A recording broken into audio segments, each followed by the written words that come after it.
Well, I want to begin with a question. Leaders, regardless of where they may serve, often face exhaustion just because of life and the things that are going on and sometimes the complexity of situations. How do you rebuild yourself as a leader during those times? Well, we're going to talk about this today. This is Funding Your Future Now podcast. My name is Dr. Randy Dirks. I've been a fundraising executive for 28 years in 3 nonprofits. I love what I do and I love the people that I work with. And today I have as a guest, I'm just delighted to have Melody Vachal with us. And Melody brings sort of a variety of experiences.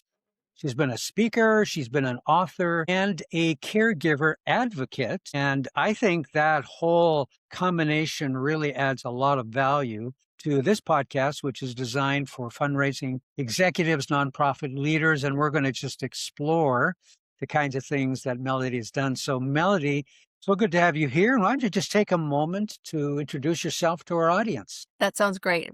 First of all, I just want to say thank you so much for giving me the opportunity to be here. I'm excited about our conversation, and I think it's going to be fun to explore a little bit of the journey we're talking about today. So I have a few hats I wear. I spent 35 years as a speech language pathologist and worked in an early childhood special education program. And so that was the bulk of my career. So when I retired from that position, then what I decided is launched into our family home care business. So my ex-husband and I own a home care company together and work together. And and with our daughter as our COO. So that's called great. that's called Arise Cares. And we operate out of St. Cloud and we cover a large area of central Minnesota. So after schoolwork, and then I transitioned into home care. And that's also when I started speaking and supporting caregivers in their journey. Fabulous. Well, here's a question for you. Many nonprofit teams they're noted for pouring everything into the mission, so value driven, so committed to the cause. What do you see as maybe the biggest misconception about resilience in mission driven organizations? I'd love to hear your response to that. Absolutely. That's a great question because there are a lot of parallels between caregiving and mission-driven work. We spend time serving others. We spend time thinking about the needs of others. And in that, there's a lot of passion, a lot of commitment, and a lot of drive. But there can also be a lot of burnout, a lot of overwhelm, because you are caring so deeply for the cause you support. And I think that people get confused. I think that they begin to think that I think that they think that resilience is about endurance. How hard can they push? How far can they go? What are the purposes that they're striving for? But resilience to me is more about awareness, knowing when to pause, knowing when to reset, and knowing when to go after the things that you really need to accomplish without that driving force of continuing to push, which caregivers do and mission-driven leaders do. That's such a great insight, Melody. You sort of talked about push. So the idea of I'm a resilient leader. I'm going to go as hard as I can, as fast as I can, tackle everything in my way to accomplish the goal. I'm never going to give up. But you've talked about self-awareness, and that really causes people to step back, ponder where they're at, ponder who they are, and make some much more informed decisions so they can move forward. At least that's what I'm interpreting in a Yes. much more successful way rather than just pushing through. Any thoughts on that? I think that people, a lot of times when they're in situations, especially with mission-driven work, where something happens, same thing happens in caregiving. Things are unexpected. We think this donor's coming through, boom, we have to shift. It's not happening. Yeah. This is what we were planning for, and then something is different than what we expected. So in that space, taking that moment to just pause long enough so that you can think about what your response needs to be. Oftentimes we're reacting and not responding. Whereas if we take the opportunity to just pause again for a moment, shift, look at the big picture, and then we can make an informed decision to move forward. And that's a parallel between caregiving and nonprofit work. Taking that opportunity to think about what is it that I actually want to put out in the world with the words I use, the beliefs I have. And we can't do that when we are in the space of being reactive. We have to give ourselves the opportunity to take a break pause and then respond thoughtfully and mindfully. Well, good. I know many misguided decisions are because of reaction, and Absolutely. that's not healthy. Here's another question. Many fundraising executives, presidents, whatever, are themselves navigating caregiving responsibilities while leading these campaigns. What one practice, or maybe a practice that can Mhm. help them show up with both what I'll say is authenticity and energy? Well, given the fact that there's roughly 63 million Americans who are family caregivers, it's not Yeah. surprising that leaders of organizations are caregivers, their employees are caregivers, the Mhm. donors that they're working with may be caregivers. So having an For sure. awareness of just that space alone is important. But the thing that I think helps the most is, first of all, being intentional, beginning to understand what you need to operate at your best. And that for me is a practice that I call micro self care. As a Okay. caregiver and as a leader, we don't always have the opportunity to take big chunks of time to really nurture ourselves in the way we should. Mm. But we all have a few minutes here and there. Everybody gets 24 hours in the day, and you can choose how you want to structure that. So I encourage people to set their timer on their phone, maybe every hour, hour and 15. That timer goes off, you stop. You step away from your screen, you hydrate, maybe get a breath of fresh air. I like to do just maybe 2 or 3 repetitions of a specific exercise so I Yeah. can build in those little habits, those tiny Mhm. habits. That micro self care allows you to just pause and reset frequently. And the amazing thing is, you get so much more practical energy going forward when you take those moments to reset. And it doesn't have to be a big thing. So I think we have to reshape and reframe how we think about how we care for ourselves into just these little habits. It's a little less structure that way, and it's a little less frightening to think, oh, I have to do all these things to take care of myself. But maybe they're Yeah. just small things. So well put. I love the phrase exercise snacks. That's a great one. We like to have a little snack, a little coffee, a little piece of whatever. And we sort of, that happens throughout the day. But your point is if you got up, you talk about a couple of exercises you do, I do the same. Hmm. And even deciding I'm going to take the stairs rather than the elevator, there are Absolutely. so many things, but it just gives you an opportunity to refresh yourself. And I know of one corporation, that very large corporation, and they advise their employees in every hour, take 10 minutes Yes. like you just said, you're not focused on the screen. You're contemplating, you're thinking, you're maybe doing a little exercise snack. But boy, the science is out there of how that regenerates us to even be more productive the next 50 minutes Yes. rather than maybe as not productive as we could. So that is a great insight, Melody. Yeah. And I think we carry a Yeah, go lot, ahead. right? We carry a lot. We carry a lot in our work Yeah. lives. We carry a lot in our home lives with our families. So being mindful of the things we have to do to be stable and solid and be able to keep going, those are those little habits. Well, often nonprofit leaders can maybe feel exhausted from serving others. There's demands, there are board expectations, there's the mission that needs to be funded, there's these people that are dependent on the organizations. The joy factor starts to get diminished in people's lives because of they care seriously, but they're challenged. How can people rebuild joy without diminishing the seriousness of the mission? You still want to realize it's important, but you need something yourself. You need that tank refilled. What does that look like for you? How do you see that happen? I think you have a good point is that it can get heavy. It can get hard, and there's challenges in all aspects of life. Whether you're just in your home life, whether, there's always those stopping points that kind of like, okay, this kind of challenges me. But how do we work through that to still be joyous and joyful in the journey? To me, I think it's that space of understanding that joy is about the mission, but it doesn't have to be celebratory.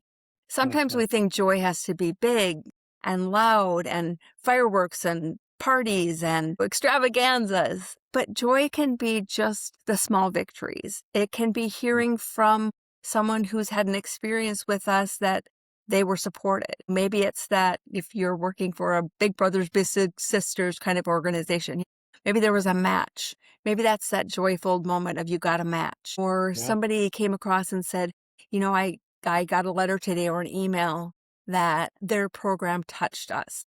And being able Yes. to share that with your employees, with your teams, your leaders, that's the thing that sustains people.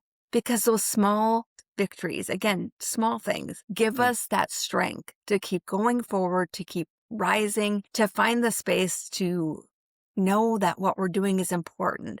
And even when it's big and challenging and chaotic, we can still find those moments. And that's why I think it's so important for teams to be aware of that piece so that we're all celebrating together. Sometimes Mm. maybe it's just celebrating a tiny movement, but finding joy in the small spaces and realizing it doesn't have to be, birthday cakes and big balloons. It can just be like, hey, today I saw someone and they were happy because they just got this small, acclamation, or somebody said, hey, you did a good job. I love that, the idea of, let's say there's 4 or 5 people on a team and maybe you're not doing that good today and you just walk around and you connect with somebody on the team and just say, "Oh, I just love to hear from you what's working well for you," or maybe like you said you heard somebody had a little bit of a victory.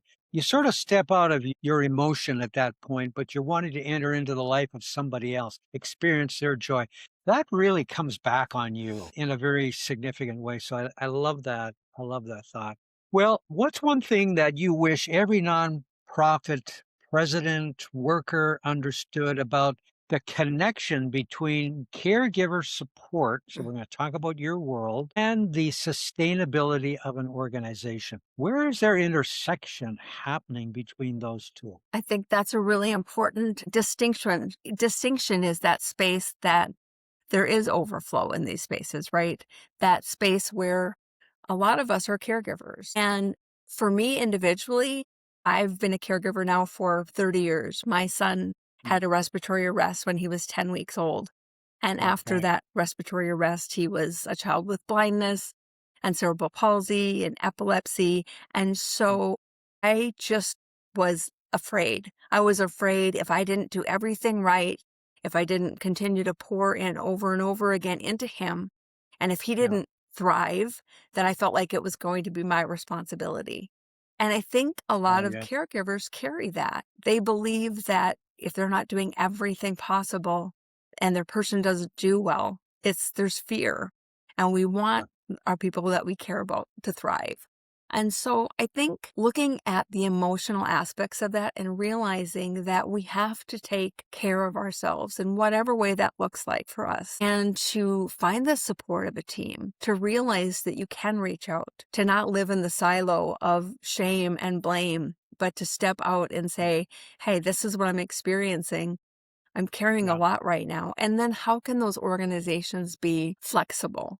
How can they look at the capacity of their teams? How can they shift things to be more mindful where maybe it's shifting schedules, or maybe it's being able to work Mhm. hybrid, or shift the way that they're expecting that employee to show up? Yeah. Because as a caregiver, I think a lot of people kind of feel like they have that target on their back because there's Mm, different responsibility. There's extra phone calls and extra tasks you might have to do, additional time off that you might need. So if you know that your team is caregiving, and there's going to be a lot of us that are. If we aren't now, we will be impacted by yeah, caregiving at some point. So sure. beginning to have those dialogues as a team, what does this look like? Let our caregivers know that we're there to support them. How do we make it safe for them to feel comfortable to come to us and ask the questions like, could I shift my schedule, or how might I do Mm, this differently so I can continue to support the mission of my employment and also